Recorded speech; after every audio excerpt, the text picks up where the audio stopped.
I'm Dawn Montefusco, and this is Write From Your Heart, how to unleash your creativity, share your message, and leave a lasting legacy. And today we have one of my favorite people, Shanda Trofe.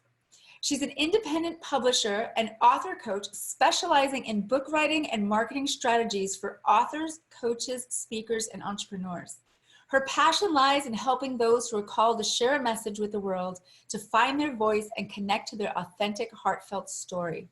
She believes that a life rich with experience makes for a great message, and she enjoys working with authors throughout the entire process from idea to publication. You got to check out her website, shandatrofe.com, because she's got a ton of cool stuff on it.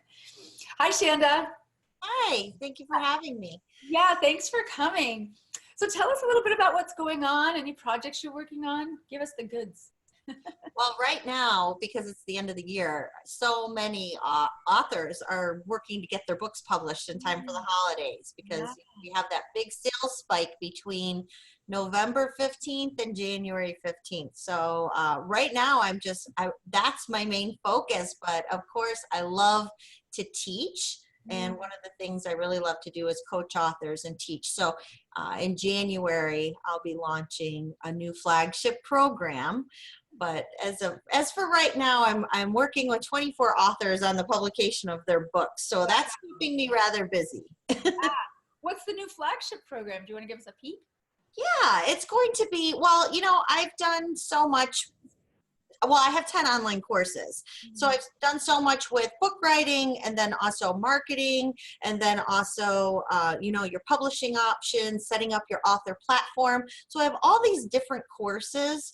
I'm going to tie it all together and simplify it. And so it will focus in on the book writing process, but then it will also set authors up for success, so they know how to build their author platform while they're writing their book, how to launch their book, so that you ignite that algorithm for the online platforms like Amazon, and how to continue to market your book beyond publication. Oh, I love it. You're so passionate. I love that it says, and you said it in your bio as well, that you help people share their message with the world to find their voice and connect to their authentic, heartfelt story. And you even say you help writers connect to their heart center, so their most authentic writing emerges. First, I'm just curious, when did you realize that you had a passion for helping people write? Well, it was back in 2012 when I had the idea for Spiritual Writers Network.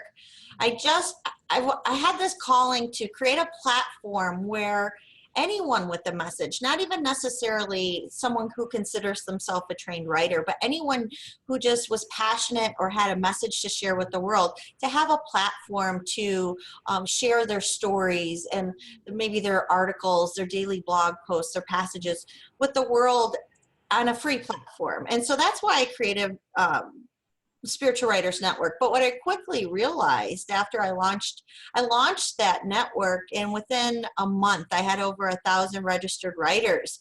And so I realized that there was a need for this type of platform. And that just that just started something from there. Then I started hosting writing contests so that I could take their submissions and publish them into compilation books. And that's when I started my publishing company. And at the time I had a radio show because I wanted to broaden the stage even more. So my passion has always come from helping those who feel their experience or their hardships that they've overcome can help somebody else by sharing their story. So it doesn't necessarily have to be a trained writer. It could just be anybody who feels that calling to share their message with the world. Yes, I love you. I love what you do. Every time I dive back into you, you were on the last writing series I did, it gets me all jazzed. I'm like, oh, Shanda's out there. Okay, cool. Well, we're all going to be okay. Oh, thank you. Seriously, no joke. And I just started to send one person who came my way, and I've just decided that I'm just going to keep sending them your way, because my goal is just to get people to write and finish. Like, I'm really good at getting them to really dive in, get to be a regular writer, whether they consider themselves or not, and then get to the point where they're almost finished. But when they're almost finished, they definitely need to go to you, because then they're like, whoa, I'm actually doing it. Now what do I do? And I'm like, that is Shanda's job. Sure, I'd love to help them. I want to make it very clear so that, you know, that it's a great, I love that we have each other and colleagues in our realm because we like helping people write. And I think that really, as long as you think like a writer, my professor said this to me in grad school, because I said, I'm not really writing that much. He goes, do you think like a writer? Do you dream like a writer? Do you have this vision? Oh, I think maybe I should write this down. He goes, you're a writer. And so you take it to the next level and help people really get seen.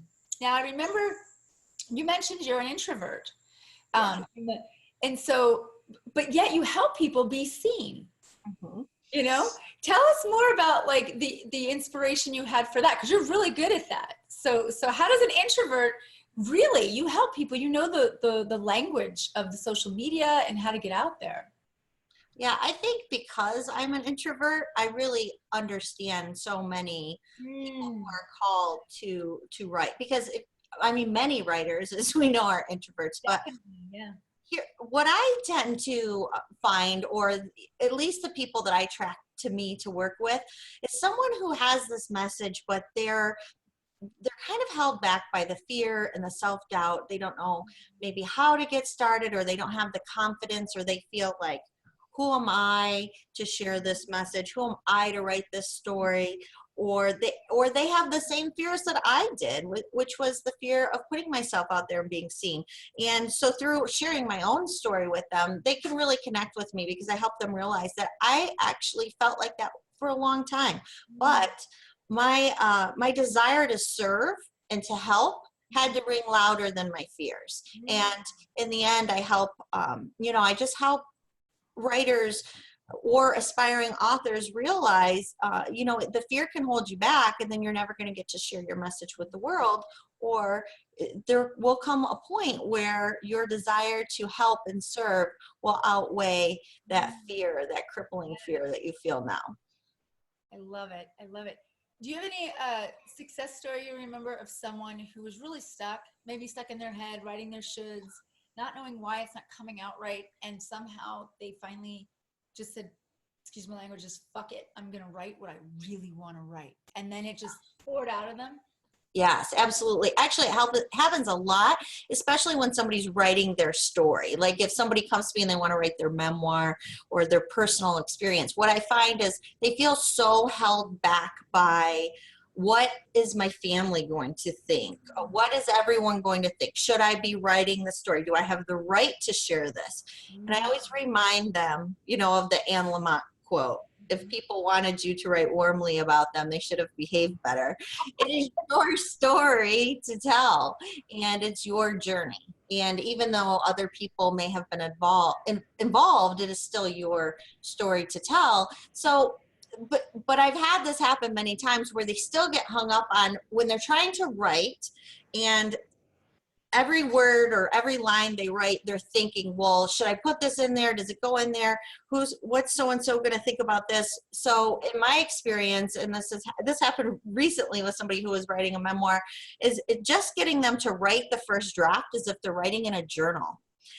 And writing for themselves, that no one else is ever going to read it, and to stop thinking about the reader and just let it all out and let it flow, and just as if they're writing the story for themselves and nobody else. And I tell them, I don't even have to read it if you don't want to share it with me, but just get it all out so that later you can decide what stays and what goes. But it's better to have more content to work with than less. And then once you open that flow and you begin to write openly, and you get out of that ego-based thinking where you're in fear the entire time when you're trying to write, and you want to go back and change your writing, or you're second guessing yourself, that's when you unlock that creative flow.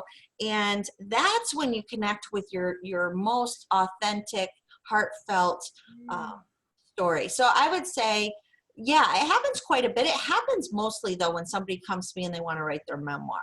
Yes, I can imagine. The truth is always hard, because if it's not raw and risky, it's no joke. Yeah. I love that advice of writing it, because come on, writing a book could take a while or not.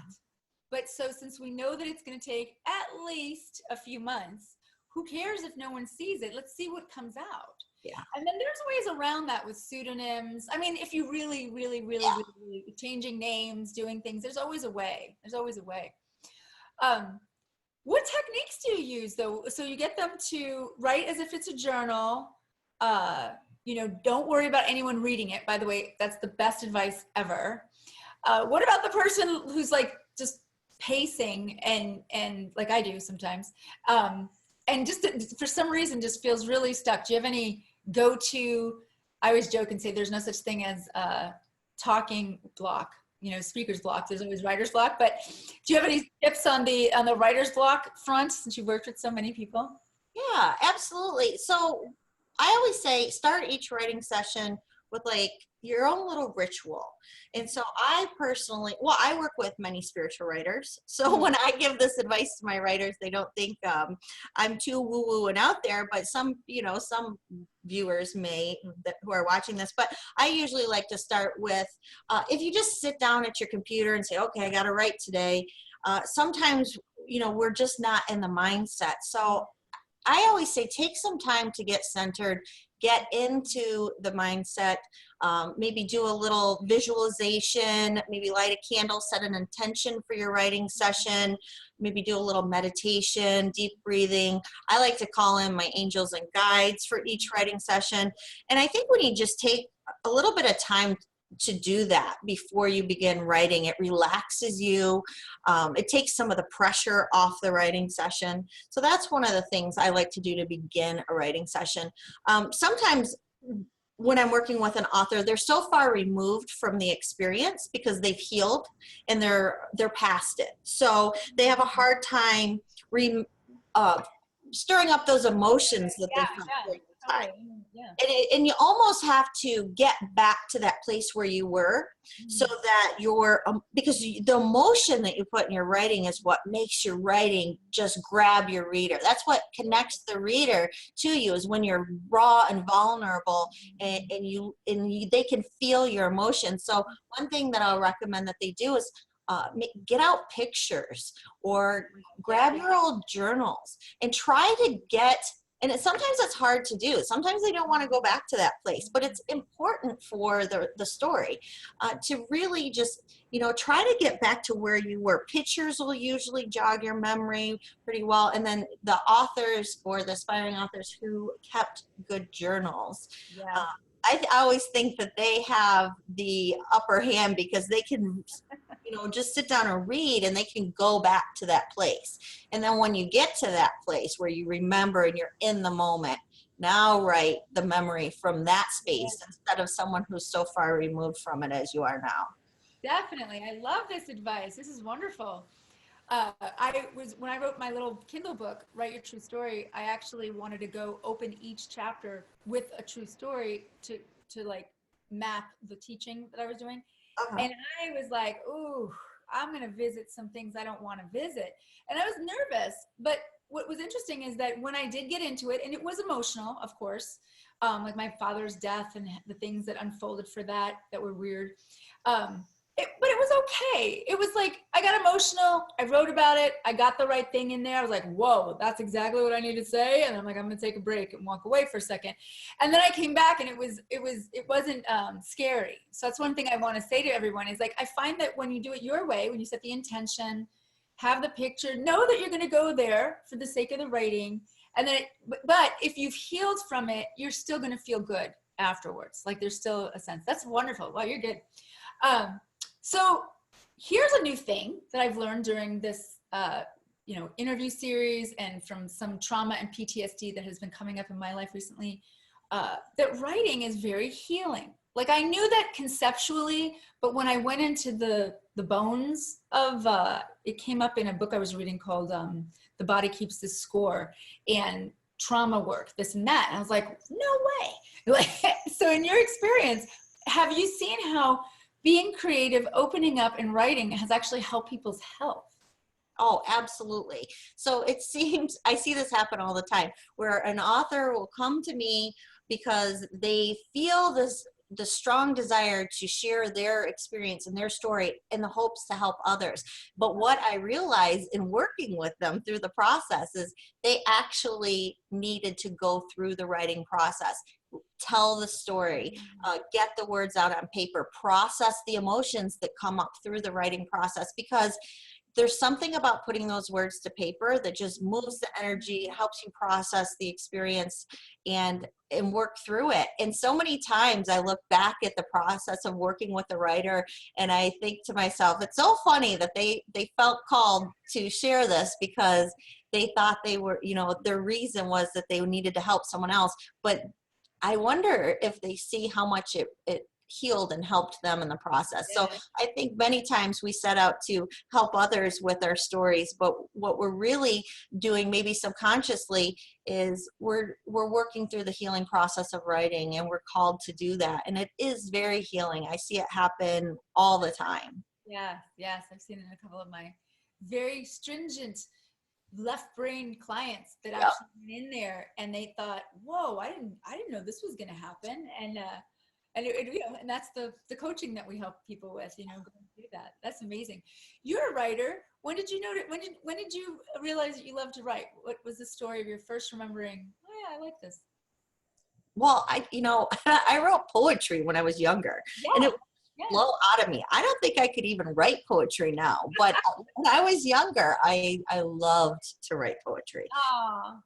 Yeah. And I did that all the time. But then, when I got older and it was time to make decisions on what I was going to do, you get all those naysayers who say, oh, don't do anything with writing. There's no money there. You'll never make a living, the adults in your ear. So I put it on the back burner for a long time, until I was in my 30s. And then I realized it was my passion. I wanted to go back to school for specifically creative writing. And so that's what I did. But that was long after I did everything that everybody told me that I was supposed to do. And I realized it wasn't my passion. We always find our way back. That's what's funny. I say to younger people now, if I know what, they'll tell me what their passions is, but I'm like, don't, just do it. Just do the thing you love to do. Trust me, you're going to get older and you're going to do it anyway. You're going to say, fuck it somewhere else. And then you're just going to be like, why didn't I do this 15 years ago? But we all have our way. Poetry is great. There's a big poetry revolution going on. So you might, keep those journals that you have on your poetry. No, seriously. When did you realize that your writing had power for you? Did you have an experience where you're like, wow, this is a power, before you started your company, or you started the company called Write from the Heart, right? Which I love. So let's go in there, because that's powerful writing. That's where language has power. Why did you start the company that called Write from the Heart? I think because I was just so passionate about helping those who just wanted to share their story and their message. And I realized early on that the way to do that is really to write openly and vulnerably from your heart. And so I instantly knew that's what I wanted to name my business when I first got started. I love it. And now you have a course called Write from the Heart too. I had the Write from the Heart 8-week book writing intensive, which was my flagship course for many years. And I think because of the name of the course, I attracted the same type of aspiring author every year. A first-time author who had a lot of fear of the writing process, but was being called to share their message with the world, didn't know how to overcome those fears and those blocks that tend to arise. And so, the name just fit so well, and it helped me attract the clients that I wanted to work with. I love it. I love it.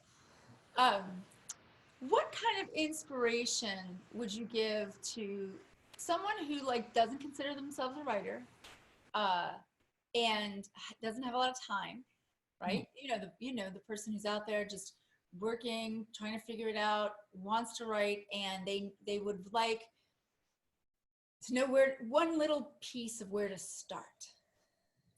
Well, I would say, you can write a book even if you don't have time in just an hour a day. If you just set aside 1 hour a day. So for me, I write about 1,500 words per hour. And so if I set aside an hour per day, I can write a book in, 60 days if I my Yeah. words. Yeah. If you think about it, even if you only wrote 1,000 words per hour, that's only 40 hours of writing. So if you even say, I'll write 10 hours a week, then you could write it in a month. So there's always time. When something's important to you, you'll find a way. So many times when authors say to me, well, I don't have time to write a book, well, I'm one of the busiest people I know, and I can find the time to write a book. So I don't take that as an excuse. There's always time for something. You make time for what's important to you. So I would say get that and just squash that and just get creative with your time, and then just decide, okay, well, how many words do I, is my book going to entail? So if it's gonna, let's say you're writing nonfiction, let's just aim for 40,000 to get you started. Maybe 60,000, 70,000 if you're writing nonfiction or fiction, and then just decide, okay, well, am I going to give myself 60 days or 3 months? But I think it's really important to have a goal, because if you just write when you're inspired, then it's going to take, that's when it takes years to write your book. It really does. Excellent. And so, but if you become regimented and you get up an hour earlier and you say, I'm going to do this and I'm going to do it in 90 days and I'm going to work toward my goal each day, well, you start to create momentum for the project. The project almost has to, take on, it just almost has to take on a life of its own. And it must be like the thing you think about every single day.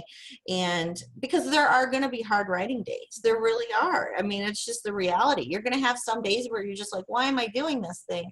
I just want to give up. So, but if you continue to work toward your goal, regardless of those, those hard writing days, and you just say, okay, no matter what, I'm going to sit down and do my daily writing. And then, life happens. Maybe you skip a day or you miss a day, but you keep track of how many words you're behind. So you make up for that lost word count over the weekend when you have more time. But I always say, create a goal and stick to it, work towards it every day, whether you are motivated to or not. And then you can always edit out those bad writing days. Totally. Now, do you have editorial services too? Do you have editors on staff that help people with that part? Yes, and that's the thing. So many aspiring authors think, well, I'm not a trained writer, but that's what writing coaches and editors help you with. And honestly, and the reason why I named my business Right from the Heart is when you do connect to your authentic, true, heartfelt story and your emotions and your feelings, that writing that comes through, that's the magic right there.